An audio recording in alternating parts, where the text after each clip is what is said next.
Hello everyone. सो इस video में हम बात करेंगे द्रविड़ आर्किटेक्चर के बारे में, जो हमें टेम्पल्स सदर्न इंडिया में मिलते हैं जिनका स्टाइल है द्रविड़। तो द्रविड़ आर्किटेक्चर के बारे में इस वीडियो में हम बात करेंगे।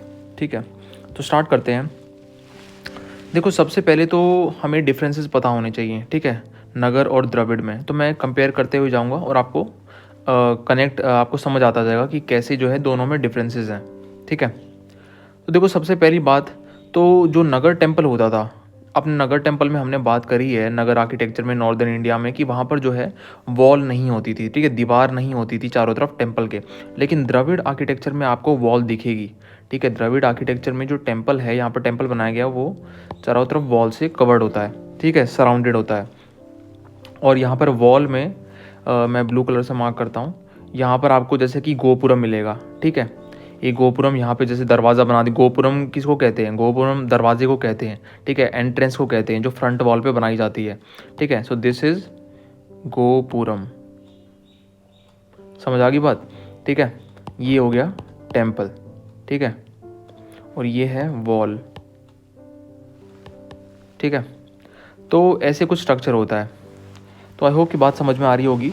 नगर टेम्पल में, नगर आर्किटेक्चर में हमें वॉल नहीं मिलती चारों तरफ टेम्पल के, लेकिन द्रविड़ आर्किटेक्चर में यानी सदर्न इंडिया के टेम्पल्स में हमें जो है वॉल मिलती है, और वॉल के साथ में हमें गोपुरम भी मिलता है। ठीक है, गोपुरम यानी गेटवे। ठीक है, दरवाज़ा एंटर तो करोगे ना कहीं से, ऐसे थोड़ा ना कि दीवार कूद के जाओगे। एंटर तो करना पड़ेगा ना दीवार, मतलब वहाँ से, ताकि टेम्पल में जा सको। तो इसीलिए यहाँ पर वी हैव अ गोपुरम। अब आगे चलते हैं। देखो कि जो ये शिखर होता है, हमने नगर आर्किटेक्चर में बात करी कि ऊपर वाला जो पार्ट होता है गर्भगृह के, उसको कहते हैं शिखर। ठीक है, लेकिन यहाँ पर उसी चीज़ को हम कहते हैं विमान। ठीक है, विमान कहते हैं। यहाँ पर इमेज भी दे रखी है। ठीक है, तो देखो ये वाली जो चीज़ है ना, इतना जो पार्ट है ना, ये पूरा है विमान। ठीक है, और शिखर जो है, शिखर जो है यहाँ पर हम कहते हैं सिर्फ ऊपर वाले, इसको, ऊपर वाले पार्ट को। ठीक है, इसको कहते हैं शिखर। समझ आ रही है बात? और नगर आर्किटेक्चर में अगर आप कंपेयर करोगे तो नगर आर्किटेक्चर में क्या होता था कि ये वाले जो ऊपर वाला पार्ट है ना, इसमें हमें टिप पर तो दिखता, ये जो टिप है इस पर तो हमें हम बोलते थे इसको कलश। ठीक है, कलश। और ये वाला जो होता था इसे बोलते थे आमलक। ठीक है, तो ये जो दो चीज़ मिलती थी, लेकिन इसमें क्या है, ये नगर आर्किटेक्चर का बोल रहा हूँ मैं। ठीक है, ये जो मैंने कलश और आमलक बोल रहा हूँ, ये नगर आर्किटेक्चर में कहते थे हम। लेकिन क्या हुआ कि अब सदर्न इंडिया वाला जो है, इसमें एक तो शिखर जो है, शिखर जो ये ऊपर वाला जो टावर होता है, ठीक है, ये वाला जो टावर है, इसको हम शिखर नहीं बोलते, इसको हम विमान बोलते हैं। और जो ऊपर वाली जो चीज़ है जिसको कलश और आमलक बोलते हैं, नॉर्दर्न इंडिया वाले आर्किटेक्चर में, नगर आर्किटेक्चर में कलश और आमलक बोलते हैं ऊपर वाले को, तो द्रविड़ में इसको शिखर बोल देते हैं। ठीक है, द्रविड़ में दिस इज शिखर। ठीक है, इतना वाला जो पार्ट है दिस इज शिखर। ठीक है, तो आई होप की बात समझ में आ रही होगी आपको। समझ रहे हो? ये जो कंपैरिजन मैं कर रहा हूँ, ये थोड़ा सा आपके दिमाग में बैठ जाए चीज़, इसीलिए बोल रहा हूँ मैं। ठीक है, अब देखो, ये यहाँ पर जो शिखर, सॉरी, यहाँ पर जो विमान होता है, उसकी शेप की अगर हम बात करें तो वो भी काफ़ी अलग होती है। अब देखो, मैं पिक्चर से ये बताता हूँ आपको कि जैसे ये है, यहाँ पर गंगाईकोंडा चोलापुरम वाला टेम्पल जो है, इसमें अगर आप देखो तो पिरामिडल, बिल्कुल कोई राइजिंग ऐसा ना कर्वी चीज़ नहीं दिख रही है आपको। ठीक है, बिल्कुल स्ट्रेट है। ठीक है, स्ट्रेट, बिल्कुल ऐसे स्ट्रेट दिख रहा है। ठीक है, ये स्ट्रेट है बिल्कुल, कोई कर्व नहीं है। ठीक है, ऐसा कि जैसे ना कि ऐसे वाला कर्व होता था नगर आर्किटेक्चर में। ठीक है, धीरे धीरे टेम्पल जो है वो कर्वी होता रहता था ऊपर की तरफ जाते जाते। तो ये वाली जो चीज़ है, ये हमें यहाँ पर नहीं मिलती है। ठीक है, यहाँ पर बिल्कुल स्ट्रेट है। ठीक है, ऊपर जो जा रही है, ऊपर जो ये साइड जा रही है टेम्पल की, शिखर की, सॉरी, मतलब शिखर नहीं, विमान, विमान कहूँगा मैं, विमान। तो विमान की जो ये साइड्स हैं बिल्कुल स्ट्रेट हैं। ठीक है, कर्वी नहीं है। ये एक इंपॉर्टेंट डिफरेंस है नगर और द्रविड़ में। ठीक है, द्रविड़ में आपको कर्वी नहीं दिखाई देती साइड्स। ठीक है, और पिरामिडल होती है, मतलब स्टेप वाइज जो है ना, आप स्टेप वाइज चढ़ते हो ना, स्टेप वाइज। ठीक है, स्टेप वाइज आप ऊपर चढ़ते हो। ठीक है, जबकि नगर में क्या होता है, नगर में बिल्कुल कर्वी होता है, लाइक कोई स्टेप वाइज कोई चीज़ नहीं होती। ठीक है, जैसे कि यहाँ पर भी देखो, यहाँ पर ये जो है मदुराई वाला टेम्पल है, मीनाक्षी टेम्पल, इसमें भी अगर आप ध्यान से देखो तो आपको स्टेप वाइज दिखेगा। ठीक है, स्टेप वाइज यहाँ पर आप ऊपर जा रहे हो। ठीक है, ऐसे स्टेप वाइज आ रहे हो ऊपर। तो कहने का मतलब ये है कि सदर्न इंडिया द्रविड़ आर्किटेक्चर में आपको स्टेप वाइज जो है विमान ऊपर जाता हुआ दिखता है, लेकिन वही चीज़ जो है आपको नगर में नहीं मिलती। ठीक है, यहाँ पर जो है शिखर के बारे में चलो मैंने बता दिया आपको। ठीक है, शिखर जो होता है क्राउनिंग एलिमेंट होता है। अब यही इसी चीज़ को हम आमलक और कलश कहते हैं नॉर्दर्न इंडियन टेम्पल्स में, ये मैंने ऑलरेडी बता दिया आपको। ठीक है, स्टेप्ड पिरामिड होता है, ये भी मैंने बता दिया आपको। ठीक है, एंट्रेंस पे गर्भगृह की एक बात है, एंट्रेंस जो होती है गर्भगृह की नॉर्दर्न इंडिया टेम्पल्स में, हमने पहले भी वीडियोस में बात करी है, वहाँ पर या तो माँ गंगा और यमुना की इमेजेस मिलेंगी आपको, या फिर मिथुन जो इरोटिक स्कल्पचर्स होते हैं उनकी इमेजेस मिलेंगी। लेकिन सदर्न इंडिया में क्या होता है कि जो गेट होता है, ठीक है, जो गेट होता है सदर्न इंडिया में, जो टेम्पल होता है, मेन टेम्पल, मेन श्राइन होता है, वहाँ पर आपको जो है द्वारपाल, ठीक है, द्वारपाल की इमेजेस देखने को मिलेंगी। ठीक है, द्वारपाल डोर कीपर, ठीक है, तो उनकी जो है आपको स्कल्पचर देखने को मिलेंगे। ठीक है, सदर्न इंडिया में, ये आपको ध्यान में रखना है। ठीक है, नॉर्दर्न इंडिया में माँ गंगा, माँ यमुना या फिर इरोटिक स्कल्पचर्स, लेकिन सदर्न इंडिया में आपको द्वारपाल मिलेंगे। ठीक है, ज़्यादातर। अब एक और चीज़ है कि जो ये पानी के पास रहने वाली एक जो वो ट्रेडिशन है, ठीक है, कि कोई भी सेक्रेट प्लेस, कोई भी सेक्रेट टेम्पल होता है, सेक्रेट जगह होती है, तो उसको जो है हमेशा एक पानी के रिजर्वॉर या पानी का जो कोई टैंक होता है, रिवर होती है, उसके पास में बनाया जाता है। ठीक है, तो ये जो प्रथा है ये बहुत पहले से चलती आ रही है, हमने पहले वीडियोस में भी बात करी है। ठीक है, मैं काफ़ी बार एग्जांपल भी दे चुका हूँ, अमृतसर वाला गोल्डन टेम्पल का एग्जांपल, फिर उसके बाद में गुजरात में जो मोढेरा टेम्पल है, ठीक है, उसका एग्जांपल भी मैं दे चुका हूँ। वहाँ पे हमने टेम्पल टैंक देखा था। ठीक है, 108 वहाँ पे जो छोटी छोटी श्राइन थी स्टेयर्स के बीच में। ठीक है, आई होप आपको याद आ रहा होगा। तो ठीक है, चलो ये बात भी होगी। ठीक है, यहाँ पर हमें ज़्यादातर जो है सदर्न इंडिया में द्रविड़ आर्किटेक्चर में कोई एक वाटर बॉडी भी देखने को मिलेगी। ठीक है, क्लोज टू दी टेम्पल। अब क्या होता है कि कई बार हम देखते हैं यहाँ पर कि जो सब्सिडरी श्राइन्स होती हैं, सब्सिडरी श्राइन यानी छोटी छोटी जो श्राइन होती हैं, एक तो मेन श्राइन होगी, मेन श्राइन के साथ में जो सब्सिडरी श्राइन होती है, छोटी वाली जो श्राइन होती हैं, जो कई बार फैमिली से डिवोटेड हो जाती हैं। ठीक है, कई बार उसको अवतारों से डिवोट कर देते हैं, तो वो भी जो है हमें यहाँ पर देखने को मिलती हैं। ठीक है, तो ये हो गई सब्सिडरी श्राइन की बात। अब आगे जो है नॉर्थ इंडियन टेम्पल में आप देखोगे ज़्यादातर कि मल्टीपल शिखर आपको देखने को मिलते हैं। ठीक है, कि जो एज अ क्लस्टर आपको पोज होता है। ठीक है, मतलब एक ये मेन शिखर है, फिर इसके यहाँ पर एक और, ठीक है, यहाँ पर एक और, यहाँ एक और, यहाँ एक और, ऐसे। ठीक है, ऐसे जो है आपको काइंड ऑफ स्ट्रक्चर मिलता है नॉर्दर्न इंडिया में। लेकिन सदर्न इंडिया में ये चीज़ आपको नहीं देखने को मिलती। ठीक है, सदर्न इंडिया में जो है सिर्फ आपको एक ही आपको जो है क्या बोलते हैं मेन श्राइन देखने को मिलेगी, ऐसे क्लस्टर नहीं देखने को मिलेगा आपको। ठीक है, अब एक और चीज़ है कि जैसे जैसे जो है टाइम आगे बढ़ा, ठीक है, जैसे जैसे सेंचुरीज ओवर द सेंचुरीज हम क्या देखते हैं सदर्न इंडिया में कि जो गर्भगृह के ऊपर वाला जो उसका जो विमान है, ठीक है, वो सबसे छोटा पड़ जाता है। ठीक है, सबसे छोटा टावर पड़ जाता है वो क्यों पड़ जाता है, उसका रीज़न क्या है वो यहाँ पर बता रखा है कि देखो जैसे जैसे टाइम आगे बढ़ा, ठीक है, तो क्या हुआ कि जो लोग टेम्पल से जुड़े हुए थे वो बढ़ने लग गए। ठीक है, क्योंकि देखो जब टेम्पल का आप साइज़ बढ़ा रहे हो, ठीक है, तो आपको क्या बोलते हैं काम करने वाले भी तो चाहिए वहाँ पर। ठीक है, कोई सफाई करने वाला, कोई गार्डनर, कोई या फिर जो पुजारी हैं, या फिर कोई कंस्ट्रक्शन वर्कर्स। तो मतलब लोग जो हैं वो ज़्यादा जुड़ने लग गए टेम्पल से। ठीक है, जैसे जैसे टाइम आगे बढ़ा, और फिर उन्होंने जो है अपनी घर बस्ती जो है वो टेम्पल के पास में ही बना ली, बिल्कुल, समझ रहे हो। तो जैसे जैसे हम देखते हैं over the passage of time कि जो बिल्डिंग्स हैं, ठीक है, जो गेटवे हैं, गोपुरम जिसको कहते हैं, या फिर जो वॉल हैं, वो वॉल और बनती गई, ठीक है, बड़ी बनती गई, बल्कि उनका जो साइज़ है वो भी इंक्रीज़ होता गया। और धीरे धीरे जो है हम देखते हैं कि जो गर्भगृह के ऊपर वाला जो टावर है वो सबसे छोटा पड़ गया हाइट में, यानी। ठीक है, मतलब कहने का ये है कि जैसे देखो एक यहाँ पर टेम्पल है, ठीक है, ये ग्रीन कलर से बना दिया मैंने। अब क्या हुआ कि ये टेम्पल है, इसके चारों ओर पहले एक सपोज करो वॉल है, ठीक है, एक ब्लू कलर की वॉल है, ठीक है, दिस इज़ वॉल 1। अब क्या हुआ, जैसे और लोग जुड़े, ठीक है, और लोग यहाँ पे छोटे छोटे घर बना लिए, उन्होंने यहाँ घर बना लिए, तो मतलब उन्होंने सोचा कि एक हम वॉल बना लेते हैं, एक और यहाँ पर एंक्लोज कर लेते हैं। ठीक है, तो एक और वॉल बना ली यहाँ पर, ठीक है, ये ऊंची वॉल, ठीक है, वॉल 1 से ये सेकंड वाली वॉल जो है ये ऊंची है। यहाँ पर एक गोपुरम है, यहाँ पर एक और गोपुरम है, लेकिन ये इससे बड़ा है। ठीक है, वॉल 1 के गोपुरम से वॉल 2 का गोपुरम बड़ा है। ऐसे ही करते करते जो है ऐसी और वॉल बनी। ठीक है, तो ऐसे जो है कंसेंट्रिक आपको स्ट्रक्चर देखने को मिलेगा। और स्पेशली एक एग्जांपल भी है, अच्छा यहाँ पर दे भी रखा है, श्रीरंगम टेम्पल जो है त्रिची में। तो श्रीरंगम टेम्पल में आपको यही चीज़ देखने को मिलेगी। ठीक है, कंसेंट्रिक सर्कल जो है, कंसेंट्रिक रेक्टेंगुलर वॉल, ठीक है, रेक्टेंगुलर स्ट्रक्चर ऐसे, ठीक है, रेक्टेंगुलर कंसेंट्रिक स्ट्रक्चर आपको देखने को मिलेंगे, ठीक है। तो यही चीज़ बताती है कि जैसे जैसे टाइम आगे बढ़ा वैसे जो है स्ट्रक्चर, बिल्डिंग के स्ट्रक्चर जो हैं वो टॉल होते गए, ठीक है। वो पुराने वाले स्ट्रक्चर से बड़े होते गए, ऊंचे होते गए, ठीक है। यही यहाँ पर जो चीज़ है बता रखी है। तो ऐसे ऐसे अगर आप देखोगे तो फिर तो मतलब कि जो सबसे पहले जो स्ट्रक्चर बना है यानी गर्भगृह के ऊपर वाला जो विमान है वो तो ऑफकोर्स सबसे छोटा ही पड़ जाएगा हाइट में, ठीक है ना।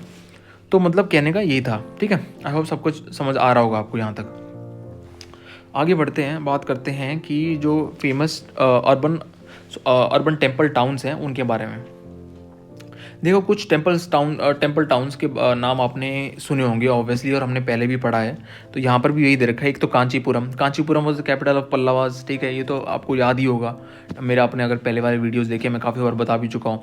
फिर थांजावुर, ठीक है, famous for the Chola dynasty का यहाँ पे रूल था, उनके कैपिटल थी, ठीक है, थांजावुर में। और बृहदेश्वर टेम्पल भी यहीं पर है, ठीक है। फिर मदुराई जो है, मदुराई में कैपिटल ऑफ पांड्याज, ठीक है। फिर कुंभकोणम। तो ये जो कुछ जगह हैं मतलब फेमस टेम्पल टाउन्स हैं, ठीक है, फेमस टेम्पल टाउन्स हैं। अब टेम्पल टाउन क्या होता है? टेम्पल टाउन बेसिकली क्या होता है कि एक मतलब बस शुरू में कोई बस्ती होगी, वो धीरे धीरे जो है वो टाउन बन गया, मतलब वो शहर बन गया। और उसका जो स्टार्टिंग थी वो किस वजह से थी कि वहाँ पर एक टेम्पल था, ठीक है। तो मतलब टेम्पल की वजह से लोग अगर रहने लग जाते हैं, ठीक है, टेम्पल की वजह से अगर जो लोग हैं वो वहाँ पर बस जाते हैं और अपना जो है काम धंधा शुरू कर देते हैं, ठीक है। जो भी मतलब उनका कुछ क्या बोलते हैं, सफाई करता होगा, कोई पुजारी होगा, अपने अपने काम मतलब। तो the basic source of their employment was temple, ठीक है। सो टेम्पल की वजह से ही वो टाउन बने हैं, ठीक है। टेम्पल की वजह से ही वहाँ पर लोग बसने लगे हैं। तो इसीलिए जो है इन टाउन्स को, जो ये टाउन होते हैं टेम्पल की वजह से जो बसे हैं, इनको कहते हैं फिर टेम्पल टाउन्स, ठीक है। टेम्पल की वजह से जो लोग बसते हैं यहाँ पर, ठीक है। तो ये जो चीज़ है ये हमें काफ़ी देखने को मिलेगी from 8th to 12th century specially, ठीक है, 8th to 12th century AD, ठीक है। इस टाइम पर हमें काफ़ी ज़्यादा ये चीज़ देखने को मिलेगी। और इस टाइम पीरियड में आप देखोगे बड़े बड़े टेम्पल्स भी बने हैं। चोला डायनेस्टी ने काफ़ी बड़े, Brihadeeswara temple is the largest temple in India, ठीक है। तो ये चीज़ जो है हमें काफ़ी ज़्यादा देखने को मिलती है, ठीक है। Because this period was the significant timeline, I mean significant time period in the making of temples in Indian सब कॉन्टिनेंट, ठीक है। ये वाला बहुत फेमस टाइम था 8 से लेकर 12th सेंचुरी AD का, जहाँ पर बड़े बड़े टेम्पल बने हैं, बहुत सारे टेम्पल बने हैं, ठीक है। तो इसी वजह से जो है टेम्पल, अब जब इतने लोग बसने लग गए, टेम्पल की इतनी इंपॉर्टेंस बढ़ गई, तो temple was not just a temple, temple was basically N administrative centre also, ठीक है। टेम्पल जो है लैंड एक्वायर कर लेता था, ठीक है। राजा जो है वहाँ पर रहने वाले उसको लैंड दे देते थे, रेंट फ्री लैंड, कि आपको रेंट भी नहीं देना, ठीक है, आप ये ज़मीन को रखो और इस पर जो है अपनी जो आप खेती वगैरह कुछ करना चाहते हो वो कर सकते हो, ठीक है। या फिर अगर आपको और बनाने हैं, स्ट्रक्चर बनाने हैं, या फिर लोगों के लिए घर बनाने, कोई मतलब कुछ भी, जो टेम्पल की ज़मीन है वो टेम्पल की मर्जी है, अब जो वो उस पर करना चाहे वो कर सकता है, ठीक है। तो मतलब कि टेम्पल जो है काफ़ी इंपॉर्टेंट रोल प्ले करने लग गए। उनको लैंड भी काफ़ी ज़्यादा लैंड मिलने लग गई राजाओं के द्वारा। और वो उनका जो एक डिसीजन मेकिंग में एक उनका हाथ होता था, ठीक है, एडमिनिस्ट्रेशन में जो उनका हाथ होता था टाउन की एडमिनिस्ट्रेशन में, वो भी एक इंपॉर्टेंट रोल हमें देखने को मिलता है, ठीक है, इन टेम्पल्स का। समझ रहे हो? तो मतलब कि they came up as not just as a religious centre but also as administrative centre for controlling the vast areas of land, ठीक है। तो यही चीज़ यहाँ पर बता रखी है। अब चलो आगे बढ़ते हैं, बात करते हैं शेप के बारे में। देखो जैसे कि नगर आर्किटेक्चर में हमने बात करी थी, एक तो रेखा प्रसाद होता है, रेखा प्रसाद टाइप ऑफ शिखर, उसके बाद में जो है फमसान देखा था हमने, फिर उसके बाद में वल्लभी देखा था, ठीक है। तो there were the subtypes of Nagar architecture. ऐसे ही यहाँ पर भी हमें जो है सब टाइप्स देखने को मिलते हैं द्रविड़ आर्किटेक्चर के, ठीक है। अब वही जो है इनको भी ऐसे डिवाइड कर रखा है on the basis of shapes, ठीक है। अब इनकी अलग अलग शेप्स के बेस पे इनको डिवाइड कर रखा है। अब हम इनको देखेंगे कि वन बाय वन जो शेप है उनको कहते क्या है, ठीक है। अगर स्क्वायर प्लान है, स्क्वायर शेप है, ठीक है, तो उसे कहते हैं कुटा या फिर कटुरासरा, ठीक है। रेक्टेंगुलर अगर प्लान है तो उसे कहते हैं शाल, अयतासरा, ठीक है। अगर इलिप्टिकल प्लान है तो उसे कहते हैं गजपृष्ठ या फिर एलिफेंट बैक्ड या फिर वेगन वॉल्टेड भी बोल सकते हो आप उसको, ठीक है। और वृत्तायता भी कहते हैं उसको, वृत्तायता, समझ रहे हो। तो मतलब कहने का ये है कि ये जो है शेप्स हैं बेसिकली, ठीक है, शेप्स के बारे में बता रहा हूँ। जैसे अब यहाँ पर देखो, यहाँ पर मदुराई वाला जो टेम्पल है, ठीक है, ये एलिफेंट बैक्ड है, ठीक है, मतलब कि इसके ऊपर वाला अगर स्ट्रक्चर देखो तो ऐसे ना हाथी की जैसे पीठ होती है ना, वैसे है ये, ठीक है, ऊपर का शेप जो है। तो समझ रहे हो कि मतलब इसकी जो शेप है टेम्पल की, उसी के बेस पे अब जैसे ये गंगाई कोंडा चोलापुरम वाला है, ठीक है, ये स्क्वायर है, ठीक है, स्क्वायर दिख रहा है आपको बिल्कुल नीचे, स्क्वायर है ये, ठीक है, स्क्वायर शेप है, समझ रहे हो। तो मतलब कि कुटा, ठीक है, मतलब इसकी शेप के बेस पे अब हम इसको कहेंगे कुटा काइंड ऑफ जो स्ट्रक्चर है इस टेम्पल का, ठीक है, बिकॉज इट इज स्क्वायर, ठीक है, या फिर कटुरासरा कह सकते हो उसको। तो ऐसे ही जो है अलग अलग शेप्स हैं, ठीक है। तो एलिफेंट बैक्ड के बारे में हमने बात कर ली। एलिफेंट बैक्ड को गजपृष्ठ भी कहते हैं या फिर वृत्तायता भी कहते हैं, ठीक है, deriving from the wagon vaulted. हमने वेगन वॉल्टेड के बारे में काफ़ी अच्छे से पहले डिस्कस किया है, मैं उसको अब रिपीट नहीं करूँगा यहाँ पे। वेगन वॉल्टेड, अपसाइडल चैत्य हॉल के बारे में भी मैंने बहुत बार डिस्कस किया है पहले वाले वीडियोज़ में, उनको जाके देखो, ठीक है। आगे जो है, आगे होता है कि वृत्त, सर्कुलर अगर स्ट्रक्चर है तो उसको वृत्त कहेंगे। अगर ऑक्टागनल है तो अष्टरासरा कहेंगे। अष्ट मतलब 8 होता है, तो ऑक्टागनल 8 शेप होती हैं ऑक्टागोन में, समझ रहे हो। तो मतलब कि ऐसे जो है on the basis of shape जो है इनको डिवाइड कर दिया गया, ठीक है। जो ये विमान होते थे, ठीक है, जो ये ऊपर गर्भगृह के ऊपर वाला जो स्ट्रक्चर होता था विमान, उसको काइंड ऑफ ना जो मेन डीटी है भगवान, जो मेनली जिनके लिए मंदिर बनाया गया है, उनके हिसाब से उस चीज़ को ड्रॉ किया जाता था। मतलब कि आर्किटेक्ट जो है उसका आर्किटेक्चर जो है विमान का, वो उसी हिसाब से बनाया जाता था। ध्यान में रखिए कि कौन से भगवान के लिए ये टेम्पल बनाया जा रहा है, ठीक है। तो मतलब कि अगर भगवान शिव के लिए बन रहा है टेम्पल, तो मतलब कि उसको ना क्या बोलते हैं, उसका जो स्ट्रक्चर है विमान का और जो उसका प्लान जो है उस टेम्पल का, वो अलग होगा, ठीक है। अगर माँ दुर्गा के लिए बन रहा है तो अलग प्लान होगा, ठीक है। तो on the basis of deity, ठीक है, on the basis of iconographic figure जो वहाँ पर स्थापित की गई है, उसके बेस पर ही जो है प्लान हमें टेम्पल का चेंज होता हुआ देखने को मिलता है, ठीक है। उसकी शेप जो है विमान की, वो हमें चेंज होती हुई देखने को मिलती है, ठीक है। तो ये बात आपको ध्यान में रखनी है। अब ये जो हमने सब डिवीज़न ऊपर बात करी, ये तो हमने बस सिंपलिस्टिक एक तरह से जो है डिस्कस किया है, लेकिन आप बस ये बात को समझो कि ये तो सिंपलिस्टिक डिवीज़न है, लेकिन ऐसा भी हो सकता है कि अलग अलग शेप्स का जो कॉम्बिनेशन आपको एक जगह पर मिले, ठीक है। ऐसा भी हो सकता है कि मतलब अष्टासरा और क्या बोलते हैं कुटा काइंड ऑफ या कटुरासरा काइंड ऑफ शेप जो है आपको मिक्स्ड मिले एक जगह पर, ठीक है। मतलब एक स्ट्रक्चर जो है वो अष्टासरा शेप में बना रखा है, दूसरा जो स्ट्रक्चर है वो कटुरासरा शेप में बना रखा है, ठीक है। तो ऐसी जो है चीज़ है वो भी हमें बहुत जगह पर मिलती है, ठीक है। Combination of the different shapes, ये आपको बात ध्यान में रखनी है, ठीक है। तो अब बात करते हैं पल्लवाज के बारे में, चलो ठीक है। अब डायनेस्टीज़ के जो उन्होंने कंट्रीब्यूशन किया उसके बारे में बात करते हैं। सबसे पहले देखो पल्लवाज के बारे में बात करते हैं, और ये जो है काइंड ऑफ चीज़ें मैंने ऑलरेडी पहले बता चुका हूँ पहले वाले चैप्टर्स में ही, इसी बुक में ही, ठीक है। लेकिन फिर ठीक है, मतलब वो चीज़ रिपीट हो रही है, तो मतलब चैप्टर हमें पूरा करना है।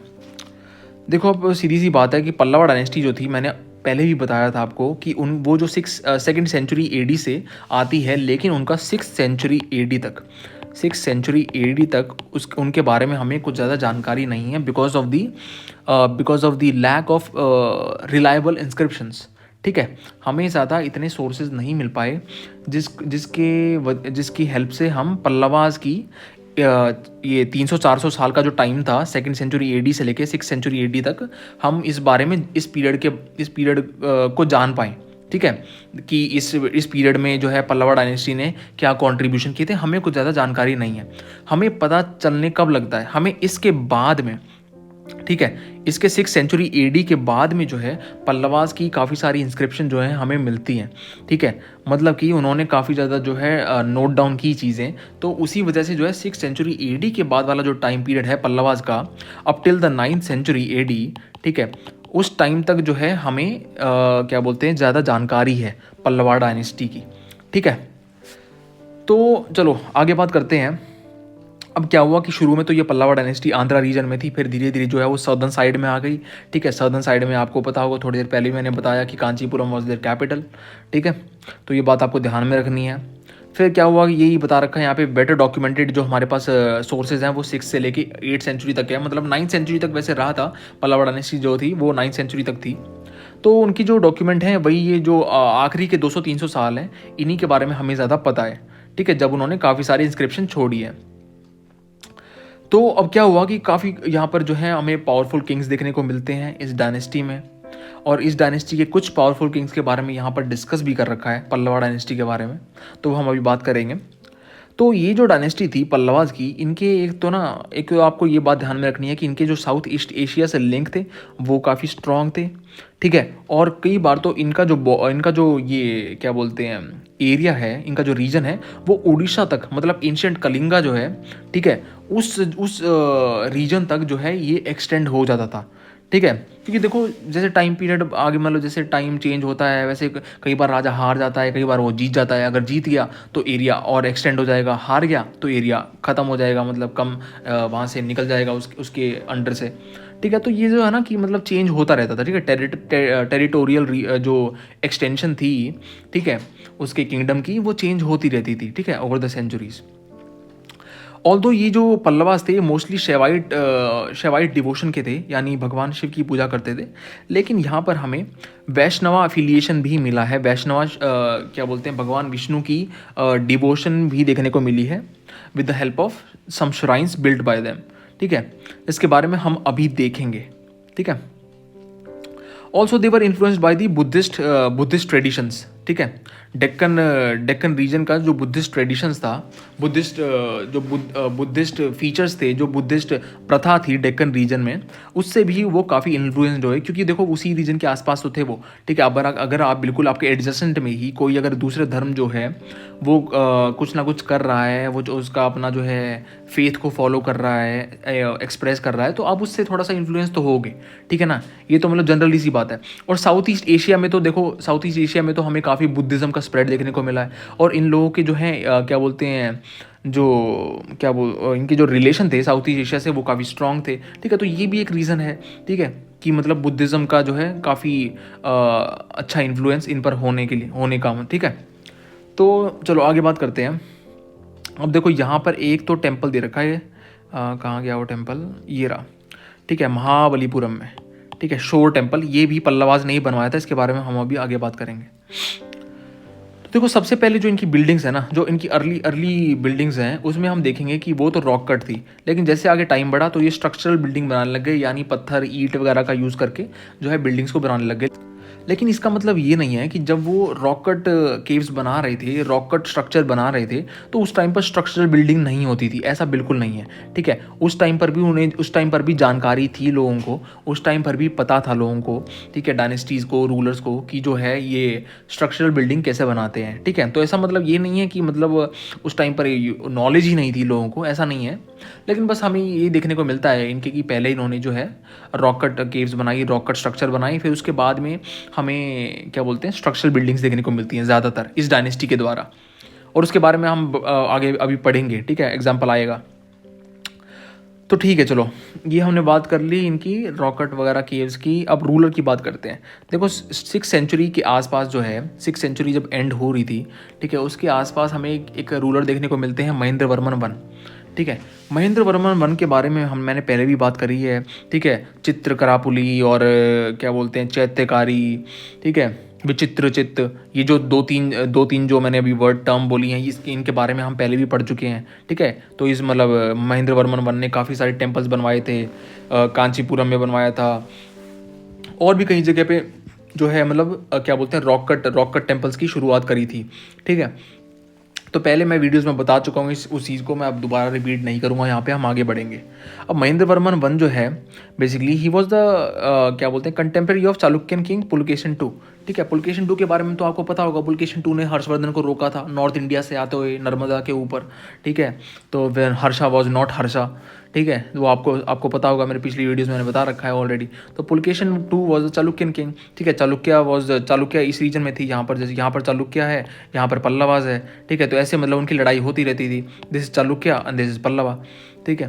तो मतलब कि उनकी लड़ाई होती रहती थी आपस में। तो फिर पुलकेशन टू के कंटेम्प्रेरी थे महेंद्र वर्मन वन, और फिर जो है महेंद्र वर्मन वन जो है हार गए थे, पुलकेशिन टू ने उनको हरा दिया था, तो इसी का बदला जो है महेंद्र वर्मन वन के बेटे ने लिया, नरसिम्हन वन ने।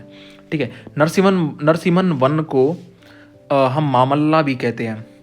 महामल्ला basically he was good in the wrestling. ठीक है, he was interested in the wrestling, in the art of wrestling, तो इसलिए महामल्ला का मतलब यही होता है, आर्ट ऑफ रेसलिंग। ठीक है, कुश्ती का एक आर्ट। तो उस चीज़ में ये नरसिम्हन वन वॉज इंटरेस्टेड, सो इसीलिए उन्हें महामल्ला कहते हैं। तो महामल्लापुरम कहते हैं महाबलीपुरम को। अगर आपको पता हो तो Mahamallapuram is also known as Mahabalipuram, या फिर Mahabalipuram is known as Mahamallapuram. ठीक है, मतलब कि एक ही बात है, समझ रहे हो। तो नरसिम्हन वन ने जो है अपने पिताजी का बदला लिया, यानी महेंद्र वर्मन वन की हार का बदला लिया और पुलकेशिन टू को मार दिया। ठीक है, उनको हरा दिया, मार दिया। और फिर इसीलिए जो है क्या बोलते हैं, ये he was a very powerful ruler. ठीक है, basically he was a very powerful ruler, ये बात आपको ध्यान में होनी चाहिए। ठीक है, तो इन्होंने जो है काफ़ी सारी टेम्पल्स की भी इनॉग्रेशन करी, काफ़ी सारे बिल्डिंग्स बनवाई महाबलीपुरम में। अगर आपको रॉक कट आपको टेम्पल्स पता हो, अगर आपने सुना हो रॉक कट टेम्पल्स के बारे में, तो वहाँ पर जो है महाबलीपुरम में जो रॉक कट टेम्पल्स थे मतलब शुरुआत हुई थी महेंद्र वर्मन वन के टाइम पर, लेकिन पूरा किसने करवाया, वो नरसिम्हन वन के टाइम पर हुआ। ठीक है, ये बात आपको ध्यान में होनी चाहिए। तो that is why Mahabalipuram is also known as Mamallapuram, because Narasimhan one was called as Mahamalla. ठीक है, that is good in the wrestling basically.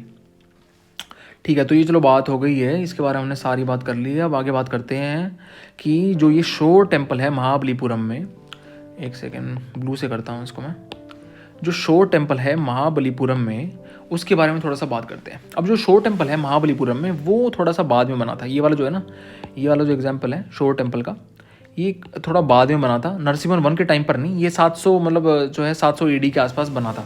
ठीक है, 700 AD के आसपास जो है राजसिम्हा जो है उनका रूल आ गया था, यानी नरसिम्हन टू।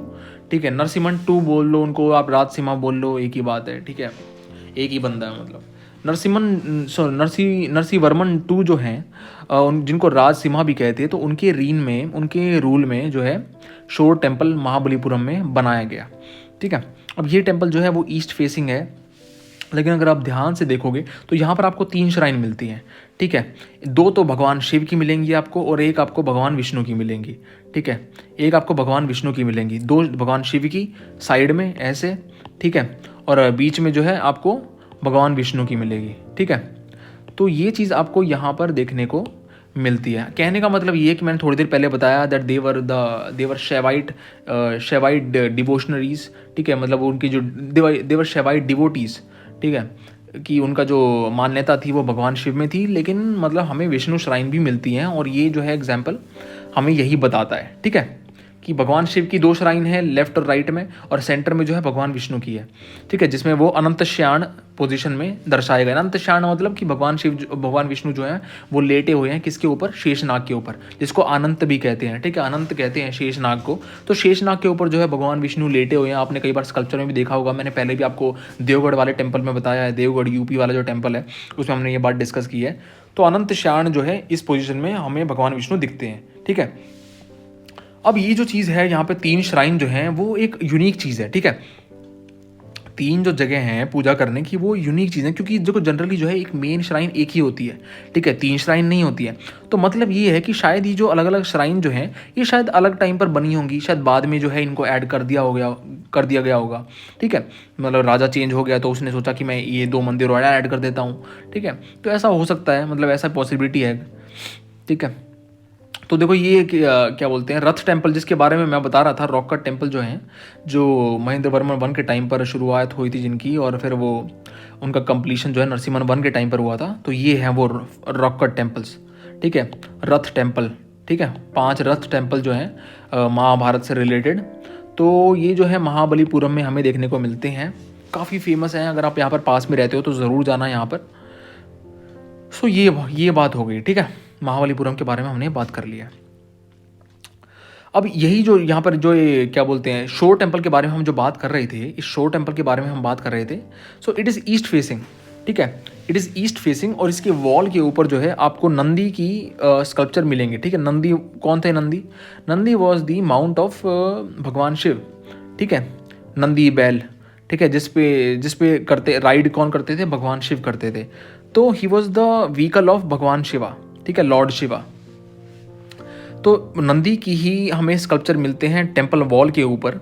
लेकिन क्या है कि जो ये कार्विंग है, जो नंदी की कार्विंग है और भी जो कार्विंग कर रखी हैं टेम्पल की वॉल के ऊपर, तो वो काफ़ी जो है इरोड हो चुकी हैं ओवर द टाइम। क्योंकि देखो देखो ये जो टेम्पल है ये शोर पे है, ठीक है, समुद्र के किनारे। अब समुद्र के किनारे है तो आप सोचो कि हवा जो आती है समुद्र के ऊपर से, ठीक है, वो उसमें काफ़ी सॉल्ट क्या बोलते हैं, सॉल्ट पार्टिकल्स होते हैं, ठीक है, मॉइस्चर होता है। तो उसी वजह से जो है इरोजन काफ़ी हमें देखने को मिलता है, ठीक है। काफ़ी इरोड हो गई हैं ये वॉल्स, काफ़ी इरोड हो गए हैं स्कल्पचर से due to the salt laden air, ठीक है, ऑफ द ओशियन।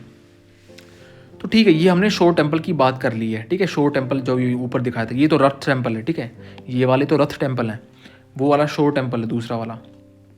शोर का मतलब ही किनारा होता है, ठीक है, इस बात से आपको समझ आ रहा होगा। तो चलो आगे बात करते हैं, थांजावुर के बारे में करते हैं बात, ठीक है। थांजावुर में देखो, तंजौर भी कहते हैं थांजावुर को, मॉडर्न नेम जो है तंजौर कहते हैं।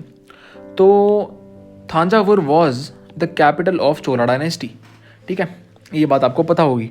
अब थांजावुर में आपको बृहदेश्वर टेम्पल मिलता है देखने को, जिसको राजा राजेश्वर टेम्पल भी कहते हैं, because it was made by the Chola king Raja Raja Chola, ठीक है, 1009 के आसपास, ठीक है, ये बात आपको पता होनी चाहिए। And it is the largest and the tallest temple, ठीक है, इंडिया में, ठीक है, all the Indian temples it is the largest, ठीक है, ये बात आपको पता होनी चाहिए। मतलब कि 70 मीटर ऊपर, 70 मीटर की हाइट, तो मतलब इसकी सिर्फ विमान की हाइट है, ठीक है ना। उसके ऊपर 2-3-4 मीटर जो है उसके ऊपर आपको वो भी मिलेगा, क्या बोलते हैं, शिखर भी मिलेगा, ठीक है। शिखर मतलब कि ऊपर वाला जो पार्ट होता है, टॉप वाला पार्ट होता है, बिल्कुल वो वाला, उसको शिखर बोल रहा हूँ मैं यहाँ पे। वैसे शिखर नॉर्थ इंडियन में तो हम शिखर दूसरे को बोलते हैं, ठीक है, लेकिन साउथ इंडियन में शिखर मैंने ऑलरेडी बता चुका हूँ किसको बोलते हैं, तो I hope you know that, ठीक है। तो शिखर हमें 3-4 मीटर का मिलता है, विमान ऑलरेडी 70 मीटर का है, ठीक है, 70 मीटर।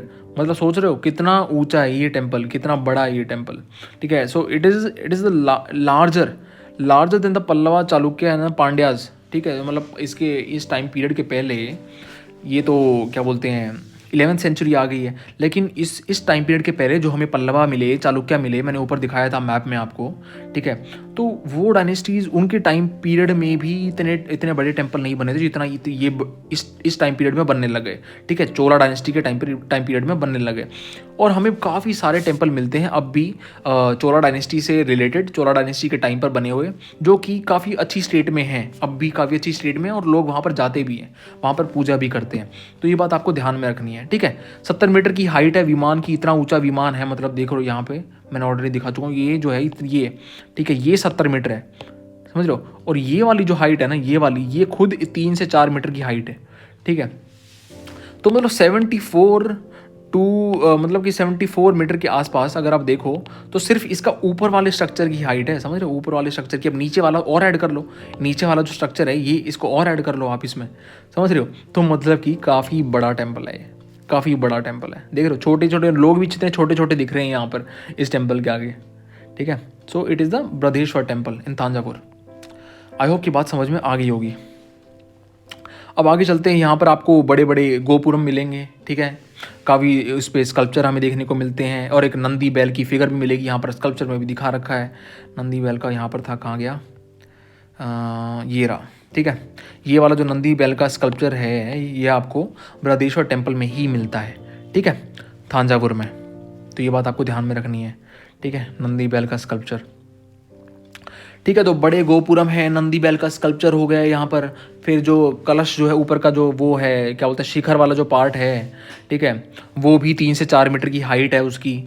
फिर उसके बाद में आपको काफ़ी सारे यहाँ पर फिगर्स मिलेंगी इस विमान के ऊपर, जो डेकोरेट करी गई है, जिससे उनको डेकोरेट किया गया है, ठीक है। ये जो यहाँ पर ना, यहाँ पर जो है सारी ये इमेजेस ही हैं, बेसिकली स्कल्प्ट किए गया है, ठीक है। इतना सारा जो स्कल्पचर बनाए गए हैं इस विमान के ऊपर, तो वो भी एक काफ़ी इंपॉर्टेंट फीचर है, ठीक है। स्तूको फिगर्स, स्तूको एक मटेरियल होता है, ठीक है। सो स्तूको फिगर जो है आपको यहाँ पर विमान के ऊपर मिलती हैं। अब आगे बढ़ते हैं, आगे देखेंगे ये जो टेम्पल है, ये मैं बताना भूल गया कि ये भगवान शिव से रिलेटेड है, और यहाँ पर आपको शिवलिंग मिलता है, ठीक है। शिवलिंग आपको मिलता है, काफ़ी बड़ा शिवलिंग जो है इस टेम्पल में आपको देखने को मिलता है, ठीक है। तो इट इज़ डिवोटेड टू भगवान शिवा, लॉर्ड शिवा, ठीक है। अब इसके वॉल के ऊपर हमने पहले वीडियोस में भी मैंने बता रखा है कि हमें जो है क्या बोलते हैं पेंटिंग्स मिलती हैं, ठीक है ना। उसके ऊपर जो है नायका डायनेस्टी ने पेंटिंग कर दी थी नीचे जो है, लेकिन हमें चोला डायनेस्टी की पेंटिंग मिलती हैं जिसमें, ठीक है, राजा चोला और उनके जो मेंटर हैं, ठीक है, उनकी भी पेंटिंग मिलती है। फिर भगवान शिव की भी पेंटिंग है, शिव इन कैलाश वाला पेंटिंग भी है, ठीक है, इसके वॉल के ऊपर। हमने पहले बात कर रखी है पेंटिंग वाले चैप्टर में, बात कर रखी है। I hope you know that, I hope you remember that. अगर याद नहीं है तो फिर वापस जाके वीडियो को देखो, ठीक है। तो ठीक है, चलो वॉल्स के बारे में बात हो गई। जो सैंक्टम सैंक्टोरम के जो चारों तरफ है उसके ऊपर माइथोलॉजिकल नैरेटिव्स आपको देखने को मिलते हैं, वही भगवान शिव से रिलेटेड, ठीक है, पेंटिंग्स और स्कल्पचर देखने को मिलते हैं। तो with this we have completed ये क्या बोलते हैं पल्लवा चोला वाला हमने टेम्पल के बारे में देख लिया यहाँ पर। अब आगे जो है हम बात करेंगे डेक्कन रीजन में, ठीक है। डेक्कन रीजन में जो है आर्किटेक्चर हमें कैसा देखने को मिलता है, ठीक है। So that's it for this video. मिलेंगे अगले वीडियो में, तब तक के लिए study well, take care, bye bye, जय हिंद।